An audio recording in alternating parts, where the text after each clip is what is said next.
to the Lions of Liberty podcast.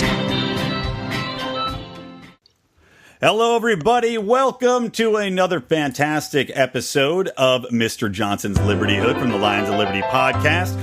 I'm with you once again. You're stuck with me, Brian McWilliams, as we look at some of the ongoings of Libertarian presidential candidate Gary Johnson. Now, you know I like to bring in some special guests for these episodes. And this episode, if you're wondering, 242, which means you can go to lionsofliberty.com/242. Also, you can find the archives of the show at lionsofliberty.com/Gary. But my special guest, I'm actually very excited to have him on.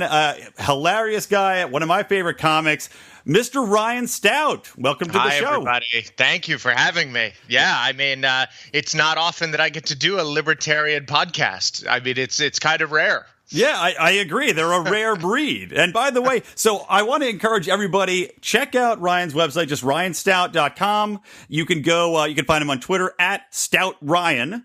And also, you know, he's been on Conan. He has a Comedy Central special. You should definitely check out his album Touche is on iTunes. And I mean, you could find him everywhere. He's all over the place. He's kind of a big deal. Yeah, I've been around. I hate when people are like, I've never heard of you. I'm like, well, then you didn't bother typing 9 letters into Google. Exactly right. I mean, honestly, hey, you know you've made it when there's somebody put you into like an obey sticker on the side of a mailbox thing or a power thing. That's how I think you really made it. So when you get there, we'll have you back on. But, you know, for now, people can just Google you.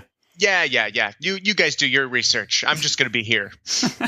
So, Ryan, you know, it's interesting. We were talking a little bit before the show. So you actually identify as a libertarian, which I think was fascinating because there's not that many libertarian comedians out there that are open anyway. That are out, right. Able to use the libertarian transgender bathrooms. But so, yeah. So tell me a little bit about your libertarian heritage.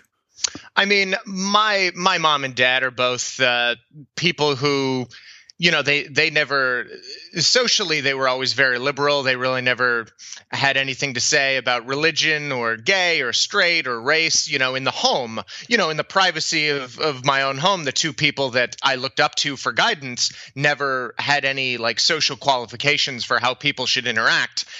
They were all very, oh, well, some people believe this, some people believe that, and you have to let people be as they are. And as long as they don't encroach on you and what you need to do, then, you know, you don't encroach on them either. And at the same time, you know, my mom was an accountant and my dad is an engineer, and he has a numbers background. So being fiscally conservative was just part of our day-to-day life. So when it would come to things on the news and the government spending money, they were very vocal about how they would despise any type of excess spending. Does that come from the mother's accounting side of things? She's imagining the numbers in her head. You can just see her eye kind of twitching out of the corner when you're watching the news programs. Well, I think it comes too from this idea that they would actually talk about how they wouldn't understand how, you know, certain, you know, making a big government agency to solve some sort of problem was going to be helpful. It just seemed like it was an over expenditure when you could have, you know, private donations do it. You could have people who actually had passion for that topic take care of whatever that problem might be. And they were always very vocal and very against creating new government organizations to solve problems.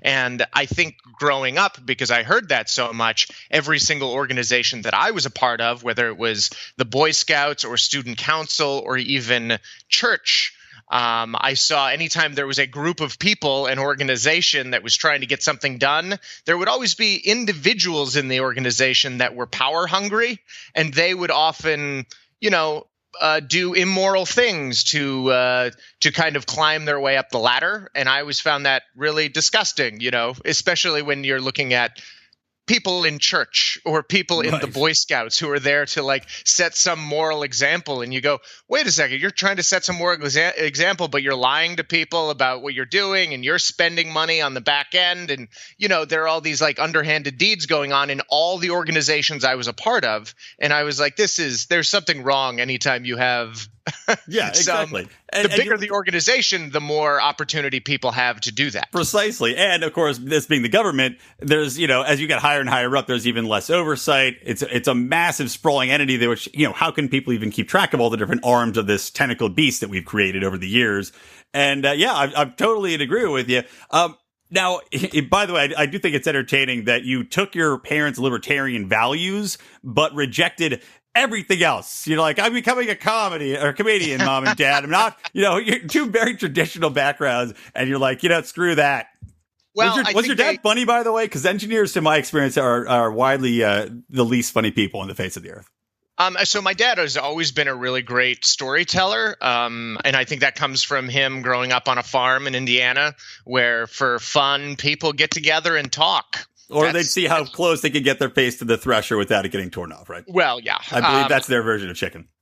Even when I would go visit family in Indiana, that's all we ever did. We just hung out and talked. And then every once in a while somebody'd say, "Oh, I have an idea. Let's make ice cream." And somebody would go down and you'd crank a little tiny thing and it would make a little bucket spin and it had cream and sugar in there. And you'd have to do that for an hour and wait for it to solidify. And you know what you did while you cranked the little crank? You talked about stuff. Hey, might as well get it out there. I mean, I like that because there's so many opportunities. Excuse me, not so many opportunities. There's so many families now that actually, because of the way things are nowadays, I hate to go off this old man tangent. I'm 36. I'm already going off an old man tangents about technology, but it's like my fiance and I try to talk to her as much as possible when we do have things like over dinner, because nowadays I seem like people don't talk in person. Maybe right. People need more ice cream machines. There's so much banter online, so many, trolling back and forth or Facebook arguments. You don't really get that. Just let's sit down, let's talk about it. And I think that's part of the reason why people don't accept other people's views as much. Like libertarians, we're very open to that. We literally say, yeah, you have your views. I have my views. Let's talk about it. Let's not infringe on each other's liberties or right to live our lives. But there's, I think, more open to viewpoints than people now because there's nobody talking. You're able to stay in your silo of thought. Right. And, there are a lot of professions out there where people have to actually physically engage with other people for a living and actually look them in the eye and talk to them. And those people, they have a very specific look on their face. I dated a girl whose father was a defense attorney. And anytime he would talk to you, you could tell that he was listening very intently. And he'd have his kind of eyebrows raised and he'd be almost like his eyeballs looking up at you. And you could tell he was listening intently because he was trying to formulate some sort of response. And he wanted to know where you were coming from before he interjected. And I mean, when I watch people like Gary Johnson talk with media, it's always interesting because sometimes he will let them interrupt him. He will let that happen because he's like, oh, clearly they weren't finished with the point they were making. Let me understand where they're coming from before I respond. Whereas people like Donald Trump just sit there and go, can I finish? Let me finish. Can I finish? Let me finish. Right. I'm going to finish now. And the level of communication really degrades in a quick way. Yeah, well, it's or the Marco Rubio. I don't know if you watched any of the debates going on on the GOP side of things. I think Rand might have even still been in the running, Rand Paul. But I remember the Marco Rubio thing where it's just there was no you could tell he wasn't listening to anything that was being said from any of the other people on stage because he just repeated the same talking points over and over. It's very similar to the way people think nowadays. They've got this. Yeah. it really does. It really does feel like they are trying to hit political talking points. Whereas, the clips from this week with, Weld talking on Yahoo Finance and with Gary talking on what was that? I was trying to think of the show. It might have been Fox and Friends. I can't remember what the show was either. And I was racking my brain before to write it down. I just can't remember. Right. I'll embed it in the show notes, though, people. There you go. You have to go to the website. Sure. I mean, it's just interesting because the way they interact with these reporters, they're listening and then they're giving their actual beliefs. And there's almost a shrug of their shoulders, like, if people agree with me, that's great. And if people disagree with me, that's fine because these are my beliefs and this is the platform I'm running on. But it's not any type of hey, everybody, you need to be with me. You need to be on the right side of this. And if you're not on the right side, you're wrong. There's none of that involved. It's just a lot of very straightforward belief. Yeah, well, I like that Gary, and also I remember one time I gave him a John's on, because we're actually, we tend to be very hard on him in this show, but I gave him a John's on for this because I remember he during one of his I think it was a town hall, or actually I think it was Anderson Cooper when he was doing his back and forth with him, is he actually said, I could be wrong. In the first, it's very important to be able to admit your mistakes and admit when you're wrong. And I think that's a novel concept for a presidential candidate, to Jerry Johnson's credit, to say, I could be wrong and I'll openly admit I'm wrong and I'll work to fix it. But if you don't actually come to the conclusion or accept the possibility you could be wrong, things are never going to get any better. Right. And I even think in that that clip that I was talking about that Bill Weld was on, they asked him some question. He just kind of like scrunched his eyebrows and he said, yeah, that's a tough one. Yeah. Well, they said, oh, you'll have to get back to us on that. And he kind of went, yeah, I'll have to think about it. Yeah, which is great. I mean, that's always a lesson. I do public relations for my day job, and I always tell people I'm working with, if you don't know the answer, don't just spit something out just to do it. Just wait and say, I'll get back to you on that. Otherwise, you're just going to sound like an idiot or give them completely false information that they can then come back and use against you. Yeah. So. Yeah. And by the way, one thing I wanted to bring up while we were on the topic of people speaking versus, writing on the internet. I read a great article a few months ago. I think it was in The Atlantic, just about how our brains process speech when we hear it and we're actually talking to somebody versus when it is the written word. Because when it's the written word, we value it as almost there's a permanence to it. Like, well, this was written down, so this is how it is. Right. Versus with tone and inflection and the look on somebody's face, there's a more of a fluidity to it. And there's more of a, look, we're trying to come to a consensus on an idea. We're not laying down some idea in stone. Right. Well, it's like, just look at all the mishaps that happen with email and text versus talking to somebody in person. Yeah, it's never ending. Exactly. It's just there's so many misinterpretations and just misreading inflections and the intent of the actual statement. And of course, on the internet, people take one tiny sentence out of a massive interview, which I will be doing today because I'm a dickhead. But it happens all the time. Now, speaking of talking to people, I wanted to talk to you and see, do you talk politics with other comics? Because I find it interesting, because we've had Dave Smith on the show, if you're familiar with him at all, from Part of the Problem, and another comic named Jeremy McClellan, who's a libertarian comedian. But I don't know how often people interact with other comedians. I know, I dabble in stand-up, but I don't go out of my way to necessarily engage them in political conversation, because most often I'm like, and shame on me for saying this, but most often I'm like, I just know they're going to be liberal. And I know it's going to be a big thing, and I just don't want it to headache right now. Well, and fortunately, I would say that most comedians are socially liberal and then fiscally unaware of anything. Yeah, so that's pretty accurate. They only think that they're Democrats, but most of the things they talk about are social issues. So really, I don't have much of a problem with most of what they have to say. And I spend a lot of time listening before I talk. So there are a lot of people who have ideas about, war or education or whatever. And I tend to nod my head and scrunch my eyebrows and say things like, oh, that's interesting. Okay. And I try to repeat back what they said to me just to make sure that I understand it. And usually they're not that crazy, but I'm also not a guy who's looking to talk politics. Like the people that I know that talk politics the most in the world of stand-up comedy are some of the just like loudest, blowhard, know-it-all people. And they just need a soapbox no matter what, if on stage or off stage. They have right, to and they're that way about every topic, not just politics. Yeah. So those people I will never talk politics with, and I don't even want to hear what they have to say. So I think the weirdest thing is when I think one of the big issues over the past 8 years has been, the whole healthcare thing. And what's really funny is comics are so social that comedians are always like, people are dying and we have to take care of that. And people are going bankrupt and that's not fair. And I had to tell them, I was like, well, yes, I understand what you want. You want a universal healthcare system, but how do we do that? Mm-hmm. That's the question. How does that happen? Right. And then I ask that question and I wait, and they go, well, it doesn't matter. We just need to do it. Right. And I exactly. go, yes, but this is the problem. Yeah. These are all the problems, is how do you do it without collapsing the whole economy and putting a ton of people out of work? Like, how do you make the transition? But they treat you, when you ask that question, they treat you like they're saying, no, we can't have universal health care. That's terrible. Yeah, it's like you don't care. The opposite. Well, it's because they look at things. This is what I find so often, not just with comedians, but with people in general that tend to be very progressive.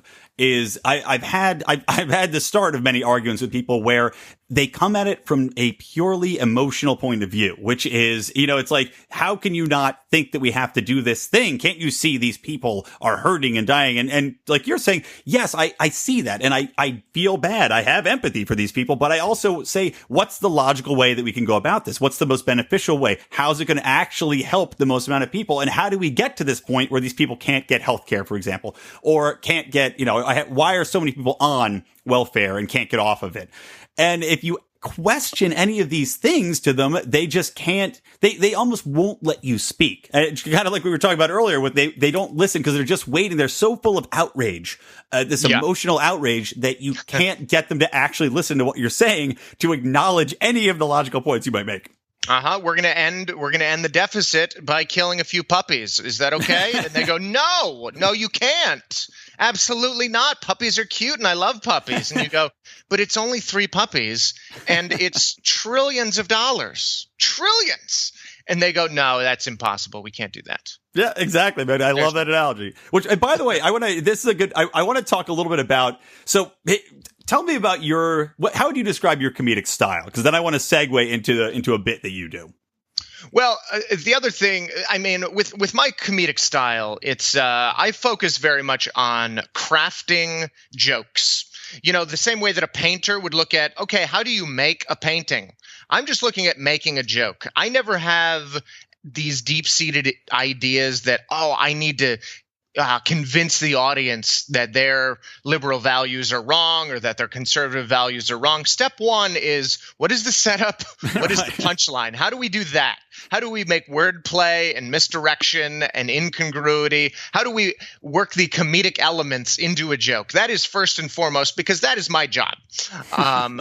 And so I think there are a lot of people that come from the other angle, where they try desperately to force some social issue, and they go, the jokes will just come. And I sit there and I go, no, the jokes don't just come. You have to work on them. You smoke enough weed, man. You can convince people immigration's wrong. Yeah, if I just say it loud enough, it'll be fine.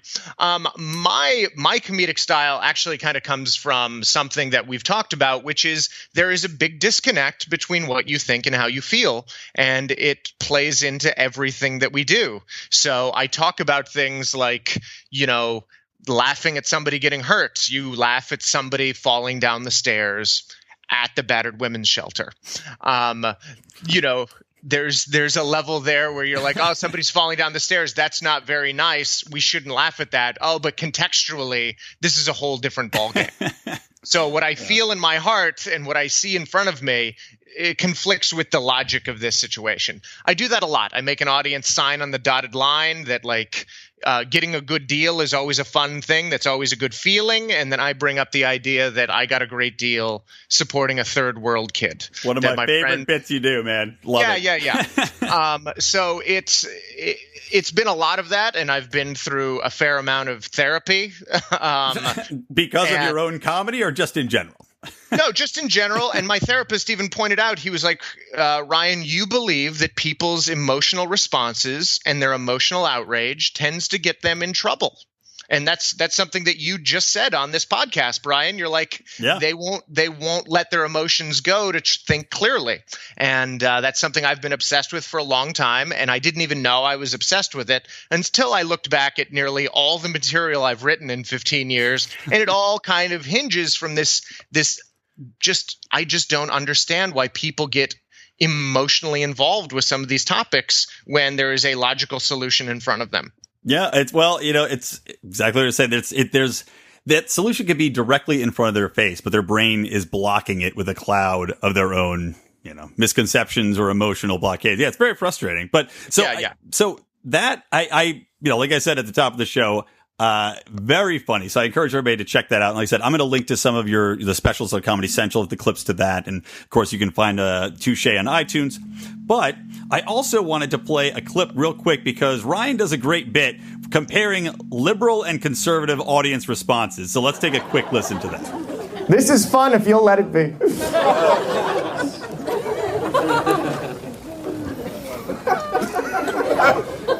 There's still a judgy vibe in here, and I can't get over it. I started my comedy career in San Francisco over a decade ago. I started at this club, right on this stage. Yeah. I sat at that back bar during shows and just hoped I would get a shot, and one day I got to MC, it was great, then I got to middle, then I moved away, got on TV, came back, I'm a hero. But when I started here, I was always afraid to leave. I was always afraid to go to, Middle America. I was worried their politics and their religion would get in the way of fun. And you know what I found out? They're fucking great out there. You know who kind of sucks? Liberal San Francisco audiences. Holy fucking shit. It is unbelievable, guys. And if you don't believe me, let me explain to you what the problem is. Liberals laugh at comedy like this. Oh. Well. I'm not offended by that. But I can imagine a person who might be offended. So on behalf of my make-believe friend, I'm not going to laugh. Conservative audience is way different. I don't care what you think of their politics. In a comedy club, great. You know why? Selfish. They just go, wait, was that joke about me? No? What do I care?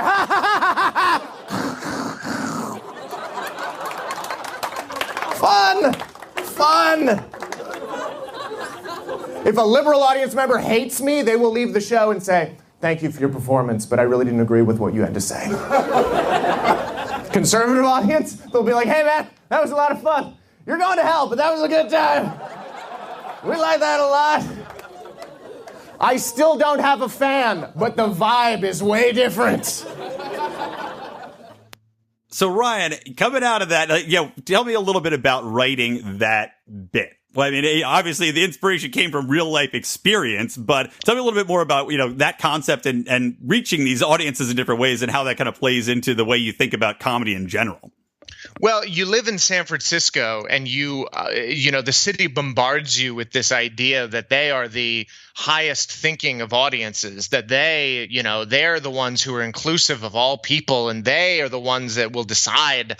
And you perform comedy in front of them and they almost always get third person offended by things. They always go, no, because I can think of a reason why that joke might hurt someone somewhere. And you go, well, those people aren't here. Why don't you let those people speak for themselves?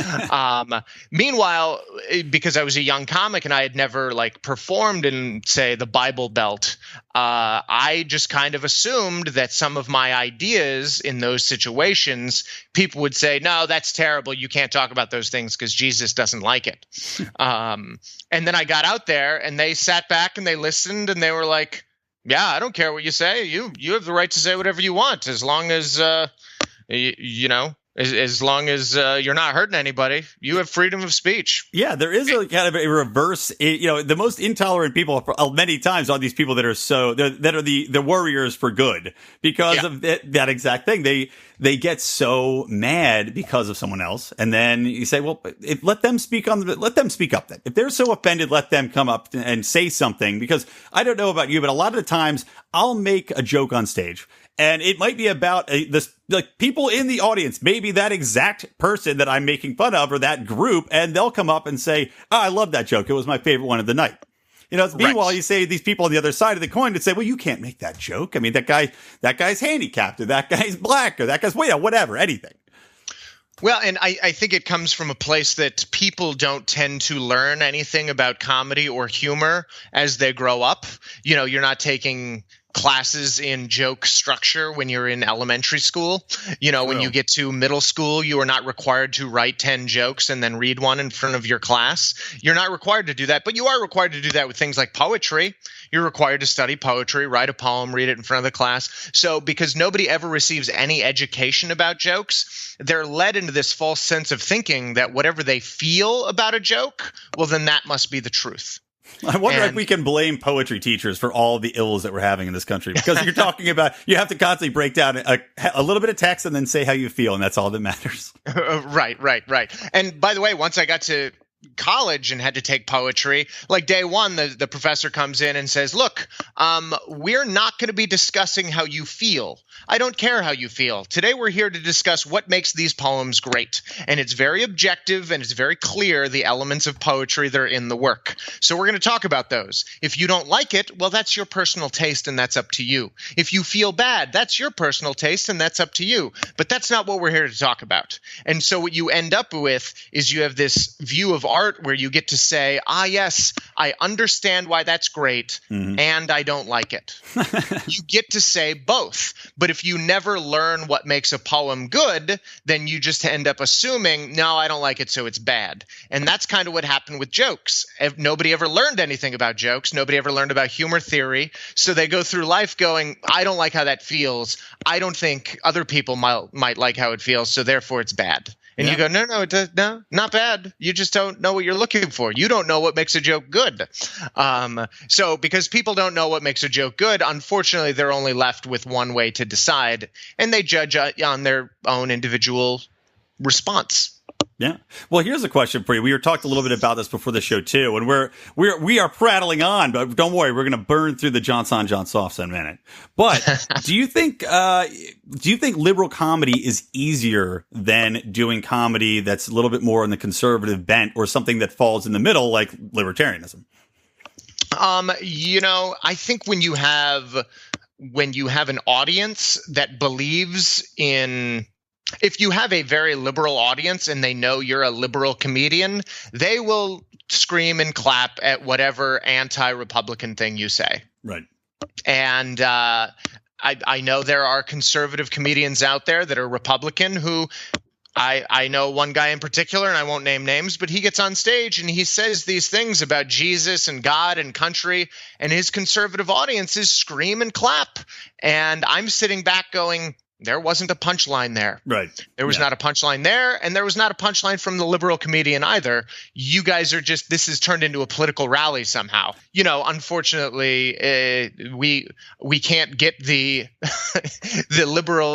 libertarian audiences all in one place for anything, it seems like. And even if we could, there would just be a nude guy, walking around. Yeah. If they're going to be at a comedy club, it's very rare. It's very rare. Yeah. Maybe it's just that I for me, it seems, and you make a very good point that conservative audiences can be the same way. But, like you said earlier, sometimes they're more open to jokes that make fun of certain things where you're surprised at how tolerant they are. But yeah, for me, I find that a lot of comedians are more progressively bent, but there's no punchline, and it's just so easy, again, because of this emotional, and also I find that on the left side of things, it's this is how it should be done, and if you don't agree, condescension is the tool that they use most often, not even on stage all the time, but just in general. It's you don't know enough to talk about this topic with me. So it's like this insider, we're all smarter than everybody else club. And comedians on stage kind of fall into that same pattern of, look at these idiots. They're so dumb because they don't think how we think. And that's it. I agree with you. And I think that's partially because the vast majority of stand-up comedy happens in Los Angeles, San Francisco, New York, yeah, Minneapolis, Austin, Texas, Chicago. Those are all very blue places. So, of course, you're going to have more blue audiences. And so the comedian on stage is going to naturally pander to that more. But I think that's just the weird overlap of how stand-up comedy takes root in cities, and cities tend to be a little more left leaning. Yeah. And again, it is one of those things that I look at these comics and none of them are on stage talking about fiscal policy. No, of course not. They're always talking about social situations where the libertarians go, yeah, that seems about right. Yeah, true. Well, talking fiscal policy to a crowd of drunk people, it tends to not work out too well most often. Right. Well, you'll find this doesn't mean I don't encourage people in our audience to try it as soon as possible. Yeah, just get the jokes in there. In San Francisco, one thing that really killed me when I was kind of cutting my teeth there was the number of people who would take the stage in front of an audience and they'd say, "Good evening, everybody. So good to be in San Francisco, where everybody knows that George Bush sucks." And the crowd would go, "Yay!" Immediately on their side. He said it. We're so happy. And they would scream for that no matter who the comic was. And they would scream for it multiple weeks in a row because multiple comics would show up and they'd be like, "Oh, I'm so happy to be in this bastion of liberal thinking." See, I would have used that as my closer. Finish strong. Yeah. Get off real big. But the weird thing about San Francisco now is it's become so liberal that if you get on stage and say, "Hey, we all know that George Bush sucks," right? Or actually, more topical, a friend of mine was just there and he got on stage just slamming Donald Trump. And the audience actually tensed up because they're like, "Yeah, but what if there are people here who are Trump fans and, they came out for a nice night of comedy and they don't want to hear, their candidate getting slammed. That's not very nice." San Francisco's gone so liberal that now they're looking out for conservatives and nobody's laughing at anything. Awesome. Must be wonderful to play the rooms there. Just a lot of dead silence, a crumpling of people wadding up napkins as they walk out. Nobody's looking for any jokes. They're just looking for feelings. Well, it's good. Hugs after the show. You can have one of those signs that you hold up outside. Free hugs. Everybody loves the free hugs guy. Nobody likes the free truth guy, but free hugs is very popular. No, they don't want to taste it. So let's take a quick break. I want to throw this and do a quick shout out to some of our Libertarian podcast friends. We'll be right back with more Ryan Stout in just a minute. Thank you. Hey guys, this is Roger Paxton, and if you're fed up with the government running every single aspect of your life, but you're not listening to the Lava Flow podcast yet, then what's wrong with you? Check us out at thelavaflow.com, or just go back to sucking up to the government. The Lava Flow podcast, striking the root every single episode. This is Chris Spangle, and I am the host of We Are Libertarians, which you can find in iTunes, Google Play, or at wearelibertarians.com. We are a podcast that brings you all of the irreverence that modern politics deserves by examining current events from a libertarian perspective. So please, check us out at wearelibertarians.com. Hey everyone, the Johnny Rocket Launchpad is Liberty. Each week we strive to bring you the best guests in talk radio. The Johnny Rocket Launchpad delivers weekly interviews of noteworthy politicians, experts, and activists. The Johnny Rocket Launchpad is bringing the party to the Libertarian Party and launching ideas in your direction. Check us out at johnnyrocketlaunchpad.com, and you can hear me, Kurt Nelson, and the beautiful Heather Nixon talk about the ideas of liberty, rock and roll.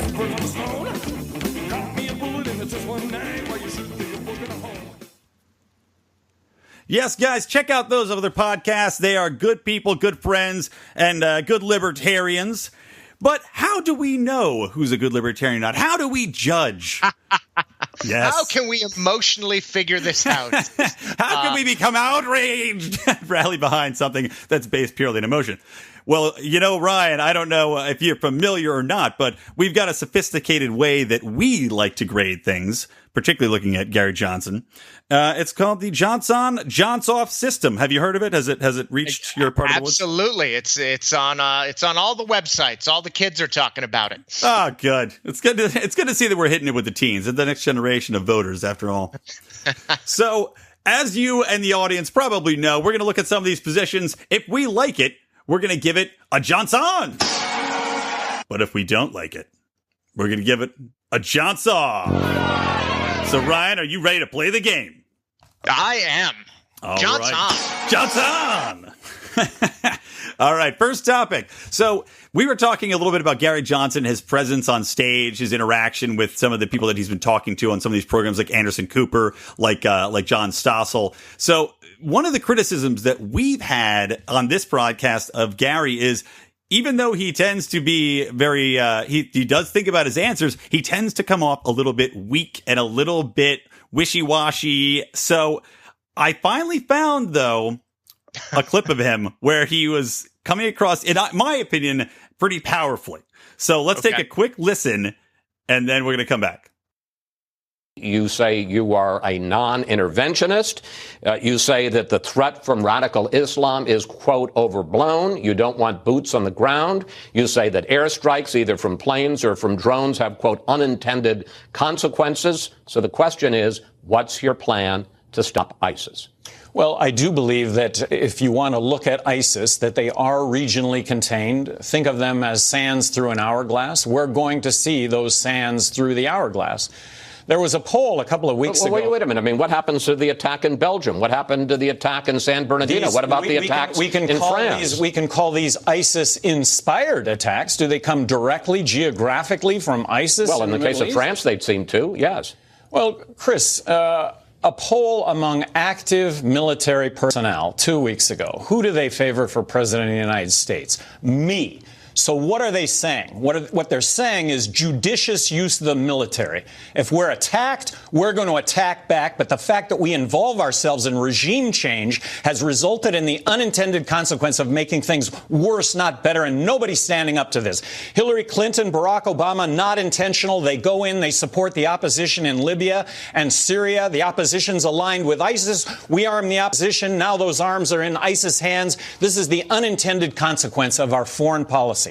So basically, we're going to contain ISIS. We're not going to eradicate it. Well, if we eradicate it, and hey, you know, not that we're going to continue to stay engaged in that, but there'll be a void when that gets eliminated. We didn't even hear about ISIS until 2 years ago. This was Al-Qaeda until it became ISIS, and wipe out ISIS, and it'll be something else. Yeah! How about that? Gary Johnson finally is on board. He's finally fired up. Like, I've not seen the Angry Birds movie, but I believe that's what it looks like. Because Gary Johnson looks like an angry eagle during this appearance.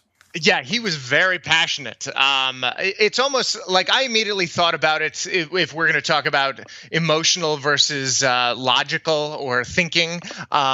You know, if somebody knows about stealing, just the topic of stealing, and they have all these talking points about stealing and why stealing is wrong, I think that's most politicians. Mm-hmm. But if you actually have somebody who has been stolen from, or they actually have an emotional connection to people who have been stolen from, and they want to speak out with their emotions and logic both combined, like that's where you get that passion from. And I feel like Gary Johnson really understands passionately why we are messing things up when dealing with things like Al-Qaeda and ISIS. And he really is incensed. Like, why don't we stop this terrible pattern? Right. And I loved seeing that out of him. Yeah, it is. And it's crazy to think about. I mean, you look back, we've been doing the same pattern for literally 50 years. I mean, and with the same results. Just at the same.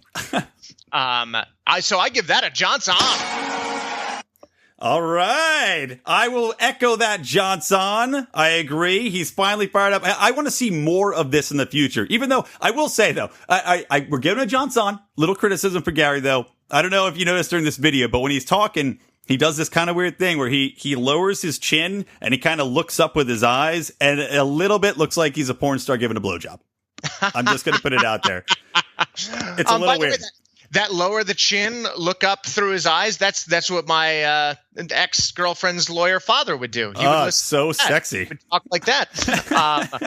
I will say this, though. You know, so many people, they say they want to vote for a president they feel like they can have a beer with. And when Gary is just being when he's just giving his opinion on things and he's just listening and talking in general, he seems like an intellectual person and a person that I could have a beer with.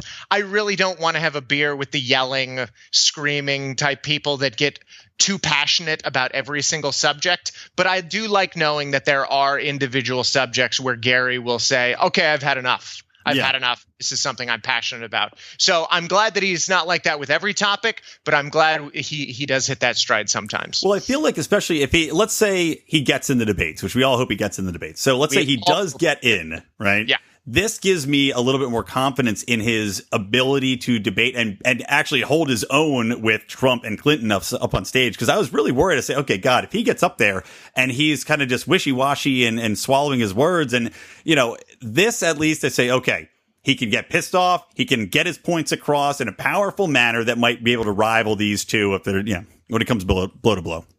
Right. And when you're dealing with somebody like Donald Trump, you know, you have to really pick your moments when you're going to get big, because otherwise he's just going to stamp you as like, Gary Johnson spins out of control at every topic. Yeah, that's true. Hey, you know what? We talked about this on a few podcasts ways back before Trump was the actual nominee. But, I don't know if you're familiar with the comic book. I'm totally blanking on the name. Dilbert. So Scott Adams, who does Dilbert, he says that Trump's a wizard.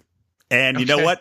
I believe him. He breaks down how he keys on certain phrases that echo in the minds of people and just brands things in simple terms: winner, loser, good, bad. And it doesn't even matter what he's saying, really. And he can flip-flop, like he's flip-flops on issues back and forth. But it's because of this wizardry that he's able to do it. Right. And then when he says it's unbelievable, folks, he's not lying. It really is unbelievable. That's the only thing he says that's actually truthful, is how unbelievable his own success has been. You don't even know, everybody.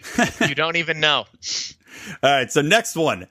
Let's talk about Gary Johnson. So he wrote an op-ed for CNN, and he's talking about immigration. And this is something where basically what Gary is advocating for, and this is the first time I've really seen it spelled out, because I don't think they get deep enough into a lot of these topics during the TV appearances, but he's spelling out exactly his vision for immigration, which what it would look like is that essentially it would be an open border in the way that people could come across. There's no restrictions on anybody as far as what they do for a career or anything like that. They can come across as long as they're vetted. They pass a background check, and then they're given a social security number, and so they can pay taxes.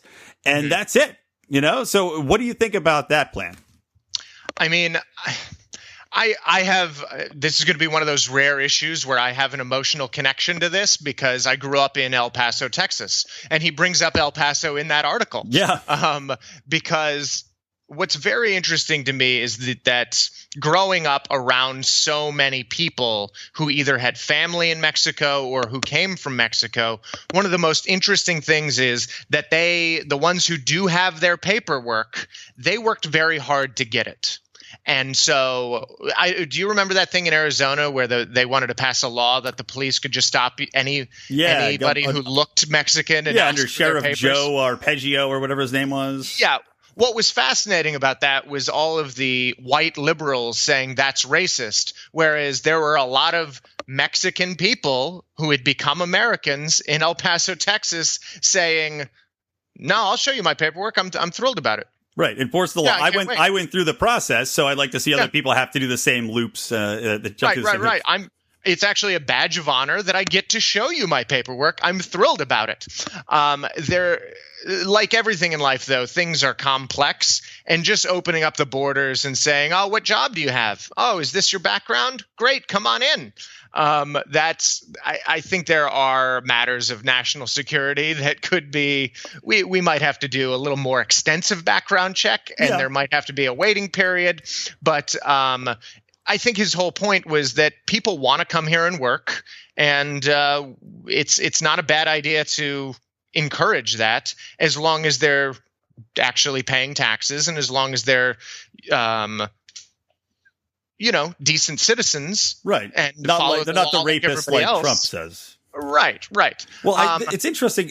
I mean, immigration is something where I've gone in circles a little bit on it personally, because I've gone back and forth. But I say, okay, no, we can't have immigration like this because of the welfare state. They're just going to come in droves, and the welfare state is just going to, it's just going to be leeching off the system without being incorporated. So I like that Gary's saying, you know what, just do it, let them in. Give them visas, give them social security numbers, or not visas, give them social security numbers, because he made a good point in this article saying that, a lot of the people that actually are coming in and staying, they're not the people that are, crawling through tunnels. They're actually people that came in legally on work visas, but then they just stayed. So they're here either way, and they're going to continue to come in. So then I'm thinking even further, like, national security is an issue. But I mean, there's so many people that they don't have like some of these terrorists are coming. They don't have backgrounds in that are tracked anyway that get in. So I'm saying, okay, if you have a deep background check on them, you do your due diligence. Maybe it takes an extra couple weeks to get in because they're doing the research. Fine, but I'm more for it than I used to be. And I like the concept of, people will always say, well, what about the economics? What about jobs being taken away, quote unquote, jobs being taken away? But at the same time, then I say, well, you know what? That massive influx of people should spur the economy in the communities they go to, because they always tell us that we're a purchase economy. If people aren't buying, the economy is going to fall apart. So having this ton of people come in, spending money, paying taxes should help everything, right? Yeah. It seems that way. And I think the other thing is a lot of people who take the more Trump approach to immigration, whatever that is, because he keeps flip-flopping on it. The angry white people in the Midwest who are Trump supporters, they very much believe that it's I think a lot of them have never traveled. Because no, you're probably right. I was just in London 2 weeks ago, and when I looked around and I looked at the comedy scene there, and I understand that I could just get on stage and do 20 minutes and somebody would hand me an envelope of cash. And there would be a lot of opportunity to do that. And there's no way anyone would find out. I would not have to pay any taxes on that. And I understood that my passport, when they stamped it, I could only stay for 6 months. But in my head, I thought, yeah, but what's the risk if I stay more than that? Are they really going to catch me? Are they?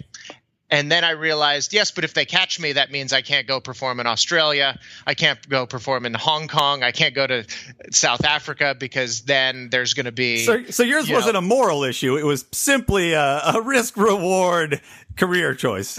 Yeah, well, and by the way, that's what I'm saying. That when you look at some of these laws, the people who say, "Oh, I have something to lose by breaking the rules," right. That's different from somebody who's like, no. Where I live in Mexico, it's very dangerous and it sucks. So if I get into the United States illegally, I'm just going to stay hidden, because if I don't, as long as I don't have to go back, I'm much better off. I do not risk anything by staying here illegally. Yeah, that's very true. And my family will probably benefit from it in the long run. So right. Yeah. So then what do you give this? What do you give this latest iteration of immigration from Gary Johnson? Well, you know what? Because I know that the items that we've brought up against it, I know Gary has thought about, and I know that he couldn't have articulated every nuanced detail of this in one CNN op-ed. I'm going to go ahead and give him a Johnson. All right, Johnson. A little hesitant, but a Johnson nonetheless. Giving Gary a lot of credit for I like that. I like that you're reading between the lines of the article to give him credit where credit may or may not be due. The article was not perfect, but it was far more thought out than a lot of the other immorigration very good ideas point. that I've heard. Very good point. All right, so next topic. This is an interesting one, especially since being in the comedy world. Larry the Cable Guy recently was on, again, some Fox News show, I think. But he was on a news show, and they're asking him who he's going to support. And he came out and he said, this is a quote, and I'm not sure I understand exactly what he's trying to say here, but he says, "I'm a Trump man. And when I say Trump man, I mean Gary Johnson." Right. That I don't really know what that's supposed to mean. Do you? Any idea? I think what he meant to say, and it's weird because you go on these shows and you tend to say things you've never said before. And a lot of the comedian's life is you take a joke on stage for the very first time and you say it and you might not get through it. Right. And or you might fumble it and then you go, oh, I have to fix this and that. So the second night you get on stage and you tell the joke better. You tell the joke better the third night. By the fourth night, you usually have it. But you go on these television shows and I know you sit backstage and you think, okay, I've got this joke. I've never told it before. I hope that it makes sense. And I think if my comedic instincts are correct, I think what Larry wanted to say was... Well, wait, hold on. Let me interrupt you real quick there. Hold on. Because you might be... let me finish the second part of his joke. Yeah. Which is, so he says, "I'm a Trump man." And when I say Trump man, I mean Gary Johnson. But then he went on later in the show, and he then said that he liked some of what Trump has to say, but some of the things make him worry. And he said, here's the choice. Do I want to poop my pants or have someone else poop my pants? And then he's saying he would rather poop his own pants by voting for Gary. Right. And I didn't quite put that together either. I thought maybe that was I thought you were going to come around to all of that. But okay, so what was he saying with the first joke then? So I thought those were two separate jokes, and I thought they both kind of clunked around a little bit. The first one, I think he meant to say, look, everybody, Larry the Cable Guy, I'm a Republican, and by that, I'm voting for Gary Johnson. And by the way, that joke would just imply that Trump is not a real Republican. Right. That's all that joke would have been. And it would have also been like, look, that guy's nuts. I'm not voting for that guy. And I think that's the joke that he intended. Neither one is quite perfect, but they're not dynamite. They're not dynamite. No.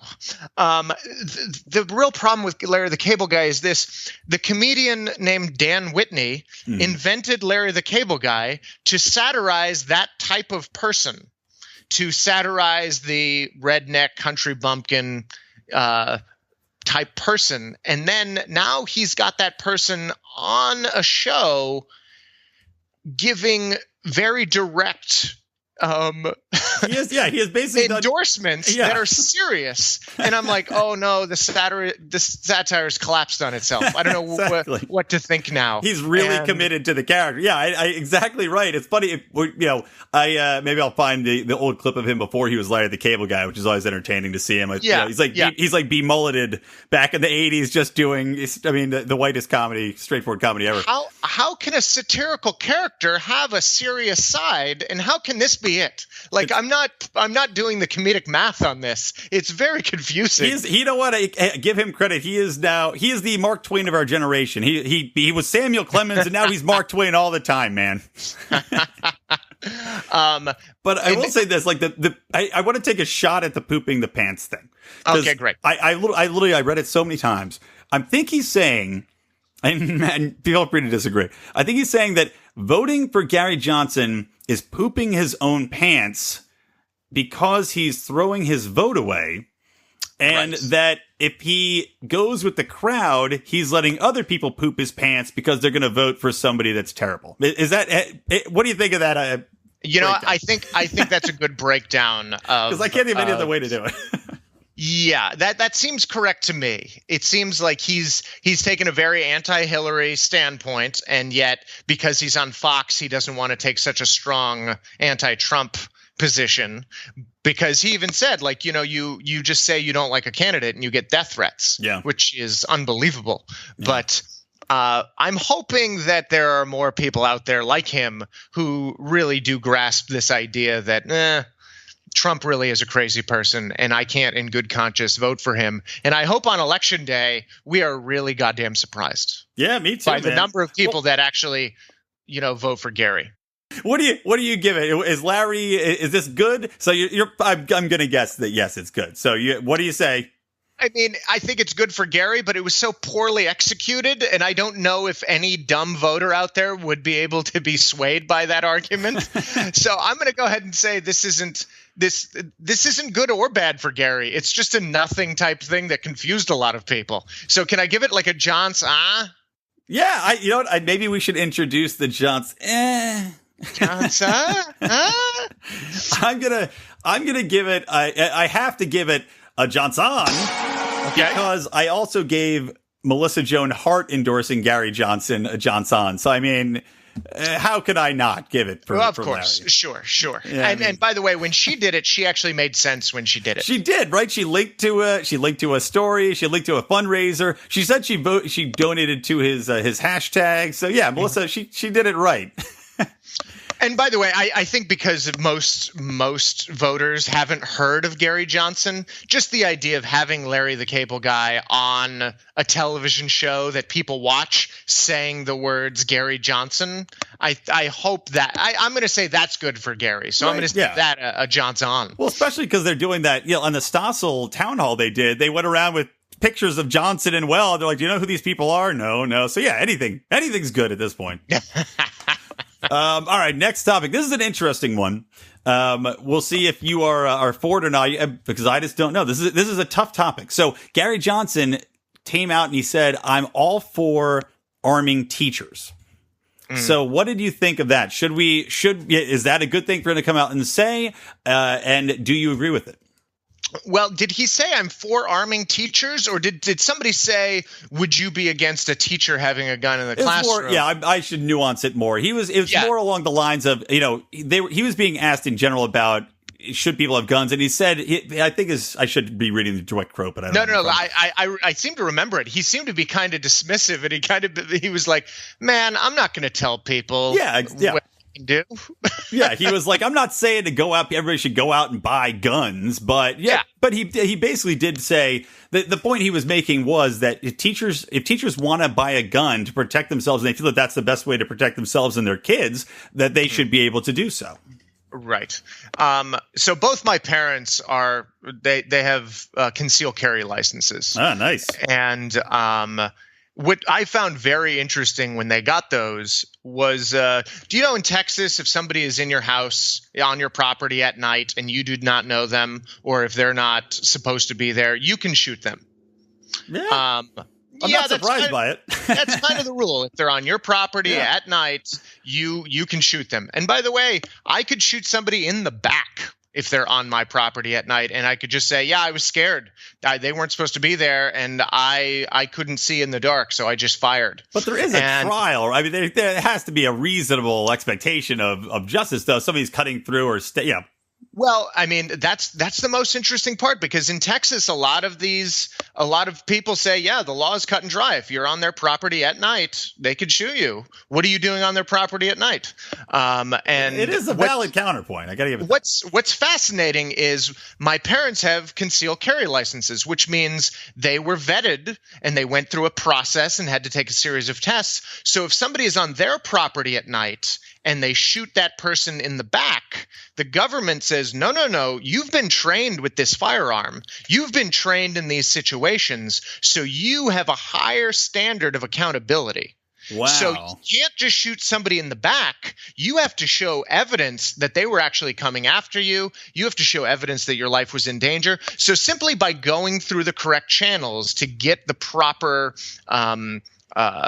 documentation, now you're held to a higher standard. So now you have to wonder, if a teacher has a gun in the classroom, do we make sure that they need proper credentials and how hold them to a higher standard? Or is just any willy-nilly teacher allowed to bring a gun because they want to protect themselves?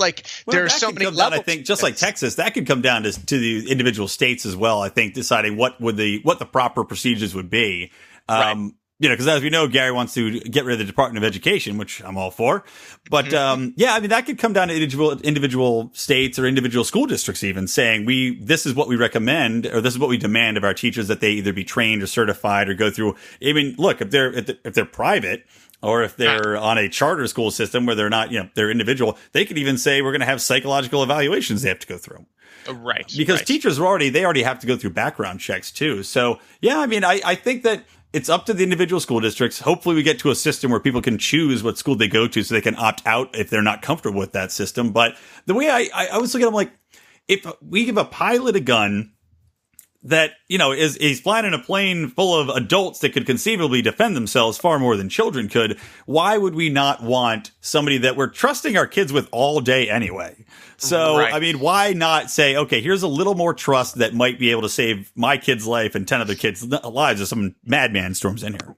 Right. And I agree with that, too, because I don't know the last time you went to some sort of court in California. I go to traffic court every now and then and stand up for my rights. Good. Against goddamn parking tickets that cost $90 every time for street sweeping. Oh, yeah, that's a whole different issue. But I do find it interesting. You have to go through all these metal detectors to get into the courthouse. And then there are the LA Sheriff's Department. Those sheriffs act as deputies, as bailiffs, and they're all armed.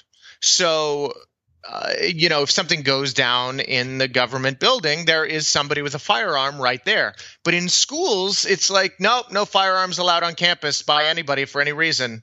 No. And you think, well, that's why school shootings are happening, and that's why there aren't people walking into police stations, right? Exactly, the place up, because they're afraid of guns.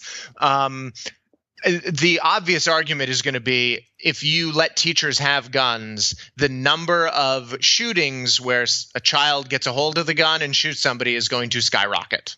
And that is, it's going to go from 0 to some other number. Yeah, to 0.01% over, 1 million it's cases. Go from, it never happens to it happened one time, and that's a skyrocketing.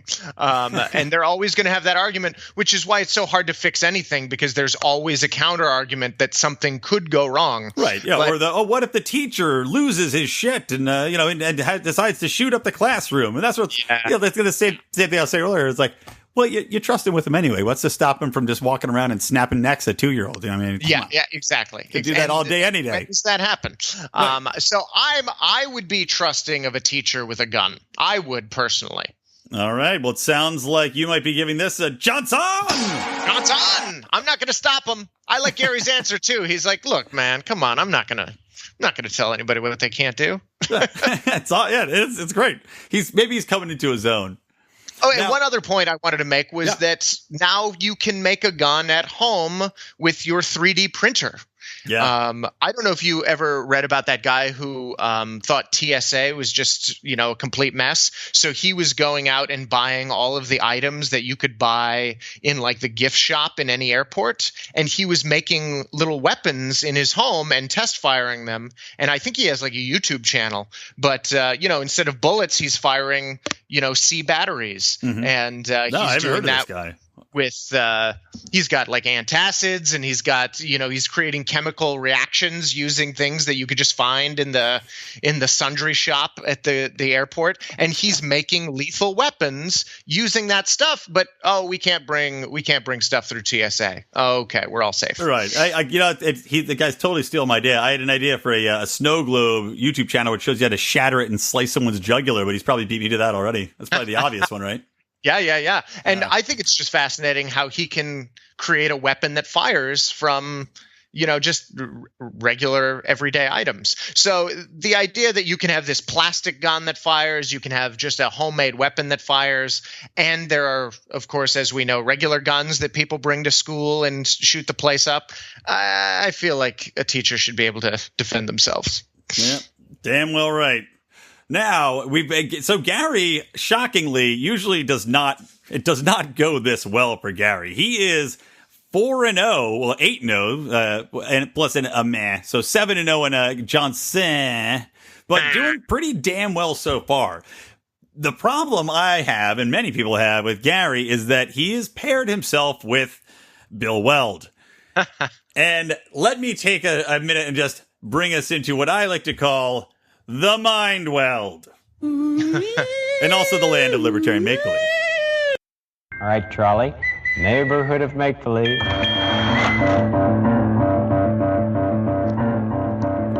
So, welcome to the land of Libertarian make-believe and the Mind Weld. So let's talk about this, because Bill Weld always seems to take Gary down a notch, and sometimes he can be okay. We won't go. We're already long, so we won't go into how Bill Weld tends to take over in many of their joint appearances. But Bill Weld, the one thing I want to talk about now that really drove me nuts is Bill Weld was on a TV show, and I'll go ahead and embed this in the show notes as well. And the concept of Obamacare and the Affordable Care Act came up, and he said that he would favor mandatory enrollment in order to keep costs down. What do you think of that? Well, here's where I'm kind of confused, because I was under the assumption at some point, by the way, if we're going to be dead honest on here, I did not pay a lot of attention to a lot of the provisions with Obamacare, because I've always paid for my own insurance. I have insurance. It's fine insurance, whatever. I'm when that was all being discussed, I was in my 20s and I wasn't going to the doctor much anyway. Right. Feeling good. And clearly people had already voted for it, so it was out of my hands. So I was under the impression that people were required to just have some kind of insurance. Is that correct? Well, they are. Yeah, that is correct. And what it boiled down to, and this is why I have so much objection to it, and so many libertarians have objections to it, is that it said that you have to have a certain form of insurance, a certain type of insurance, like a base coverage, or you have to pay a mandatory fine. So essentially, via taxation, of course, of government, they're forcing you into buying healthcare. Of course, what happened, though, is that many people still said, you know what, Obamacare has become so expensive, I'll just pay the tax. I'm not going to pay it. Right. I'm not going to go ahead and do it. It's just too expensive for me. So by coming around full circle here, Bill Weld is now saying, no, everybody has to buy into the system, because Obamacare is, I don't know if you are keeping up with what's happening with Obamacare recently, but all of the exchanges are crashing in on themselves because the people who signed up for it are not, like you said, the young, healthy people in their 20s. They don't need to sign up. They don't want to sign up. So it's all the people that are like, I've got a goiter coming out of my neck and my kidney fell out of my ass. Like those are the people that are signing up for it, and they're costing millions of dollars. And meanwhile, there's not enough to balance it out to keep it going. So all these exchanges are collapsing. You don't have anybody paying in. Right. Yeah, of course. The Ponzi scheme is done. And by the way, who knew? Who knew that it was so hard to start an insurance company? Right. I was kind of confused if Bill Weld was saying everybody should buy into the Affordable Care Act, or if everybody just had to buy into some sort of insurance. He was saying, from what by rereading it and reading it, he was saying that the problem from his perspective with the Affordable Care Act was that it did not require mandatory enrollment, and by virtue of that, that's why it had failed. So he would be for having everybody forced to buy a healthcare program instead of saying, okay, well, you can pay the tax if you want to, that's your option if you don't want to get it. So it's essentially just saying we're giving essentially making it into it's not universal healthcare. It's still got issues, but just this government control over people saying you must buy this one product, which is crazy because it's a private industry product anyway.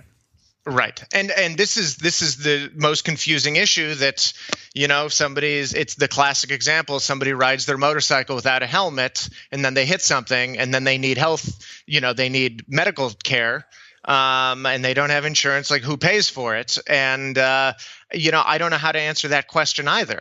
Like, it's such a conundrum, because I certainly don't want my tax dollars paying for it. Yeah, I don't want your tax dollars paying for it. If he were forced to enroll in some sort of program, that doesn't seem very libertarian, but that takes away my problem. Well, you know what? It comes back to, I think, the libertarian viewpoint. You'd mentioned it way earlier in the podcast that, there is such a thing as charity. And there are organizations, I'm sure that there are people out there who will say, you know what, we're going to step up and we'll pay for it. Or maybe they can be, corporate responsibility is such a big thing nowadays. Maybe they can pressure the motorcycle companies into having a charitable fund that pays for people who aren't riding their motorcycles with helmets on, and maybe they pay for it. So, I think if you say, look, no, no one's paying for it, find someone, here's the bill, but we'll find some other way to pay for it that doesn't have to come out of taxpayers' pockets. There's ways to do it, I guess is what I'm saying. But we have to get past that emotional, who's going to take care of these people's brains kind of thing. You know what I'm going to go ahead and say? I'm going to go ahead and say mandatory government enrollment in anything is wrong. Right. I mean, that's if you really dig down to the details of it, that's what's in my heart. The government can't enroll you in anything. I don't give a shit if it's the Army or if it's, healthcare. You don't have to register your guns with them. I think that's the bottom line. Damn well right. Well, then give it what it deserves. John's off. John's off is right. That will wrap it up, man. That's the game. So Bill Weld, he took a chunk out of Gary at the end there, like a little shark bite right in the butt. But overall, pretty good show for Gary. Hey, Ryan, do you have any final thoughts before we wrap this up? I just want to say it has been a pleasure having you on. I hope we can get you back again sometime. You're a man that clearly loves his libertarian principles. This has been a very fun show for me. But any final thoughts? I just worry sometimes that because the world is so complex, And I think the motorcycle healthcare example was a good example of that. The world comes with these complex little conundrums sometimes where option A goes against libertarian values and then option B goes against libertarian values. Right. And every once in a while, we're only given the two options. And sometimes I worry that we've built a society where those two options come up a lot, and both choices are anti-libertarian. And sometimes I wonder if we've moved too far away from it, that there's no getting back. And I don't know. How do you feel about that? Well, I think you're definitely right, for sure. And this is something we have internal discussions. Libertarians love fighting with other libertarians more than anybody, I think. But we've had a lot of discussions with like Rand Paul when he was running, and he was somebody which he had a lot of libertarian values, but he also had a lot of values that didn't correspond. But there were things that he would do or steps you'd say, okay, this is a step in the right direction. So I think that maybe now we're getting to the point where we can start to push back against the thought. I guess this overriding thoughts that people are having, where it is these two options that are completely unlibertarian. So I think there's enough people that are accepting the values of libertarianism where we can start to push back. There's enough people running for positions where we can take those steps, and they've been forced. Hopefully, the GOP has been forced to take some more libertarian positions. The Democrats, I don't know if they ever, they've got their social ones, but they've got their own ideas. So yeah, I think that I'm more optimistic now than I was even when Ron Paul was running, because it seems like there's really a legitimate shot that somebody that has libertarian values is actually going to be heard and could actually make people think about their options and how things are done. Right. And I guess kind of the same question more on the fiscal front is, I wonder if things have gone too far away from a free market society that is going to be very difficult to get back. That I think you might be right on. I think it might be too far. I just find it so interesting that somebody who's never gambled before in their life can walk up to a slot machine, put in $1 and win $2 million. Like, I find that so fascinating. Like, I can't see how that possibly helps a free market society. And it happens on a much bigger scale with Wall Street all the time. But I think a bigger example of that is if I gave you an option between having a 100% chance of having $1 million or a 95% chance of having $5 million, which one would you take? God, that's a good question. I'd probably take the 95%, $5 million. You know what's fascinating? You are in a small group of people that makes that choice, and there are so many people I've asked that question to that overwhelmingly they say, oh, no, I take the million. I want the 100% chance at the million. And I think any machine would tell you that taking the 5 million statistically is the correct choice. Right. And those are the machines that we have telling us what to bet on with the stock market. Those are the machines that are telling us what to do with our money, as far as, making predictions and things like that. But human fear is such an incredibly unique element. And I think it affects a lot of our economy, and we don't know how to deal with it. And I don't know how to have a free market without eliminating fear. No, I think that's a very, very salient point. And I thought about that too a little bit in the ways like you look at, obviously bailing out the banks, as people say, okay, we have to bail them out because what if they fail? Again, that fear of what if they failed, how would we going to do? We'll go through a recession. And I think at some point people have to say, you just got to do it for the greater good. You have to say no at some point, and you have to accept that fear, and you have to get over it and just say, we have to let things fail that aren't good. It's poison. We can either accept that this poison is going to course through our system and have faith that it's going to be okay, or we can continue to just suffer through this poisonous system until eventually it's going to crash down the road. And that's what I think people don't get to either, is they live in this fear where they say, okay, it's okay, we're just going to keep pushing it down the road a little bit, and we're going to keep, lowering interest rates and messing with the markets, but eventually it's going to crash because you can't sustain it. And you might as well get it done sooner or later, accept the fact that it's going to be bad, but then it's going to be okay. Yeah, I think there's a big aversion to just living through things while it's bad, and everybody's trying to put it off. I think you're exactly right on that. And it's like Mexico. That's what we get for being weak human beings and caring about our own lives. Yep. Yeah. Damn us. Exactly what we get. That's exactly what we get. It reminds you a little bit. We were saying about Mexicans, and they say, okay, well, I have nothing to lose by staying here. Americans in general, we have too much to lose to look at the bigger picture. Right. That's what it is. Yeah. Yeah. Well, and that makes things complicated. That's our emotions versus the facts. Yeah. There you go, man. Yep. We brought it full circle. Yeah. Look at you tying that thread through. I host some television sometimes. So you do. I know how to tie the bow on the end. Well done. Well, I'll leave it at that. I'm going to let the professional to end that show. So, Ryan, thank you so much, man. This was a joy, and I'll talk to you soon. Absolutely. Man. In the debates. Yes. Let's make sure that happens. Damn well right. Get out there and get some petitions signed. Actually, I don't know if they sign petitions. No, they don't. Just yell at people on the street. Just yell Gary Johnson at people's faces. Come on, guys. All right. So everybody out there in Liberty Land, we will see you next time. Mark, take us out as you always do. Live long and live free.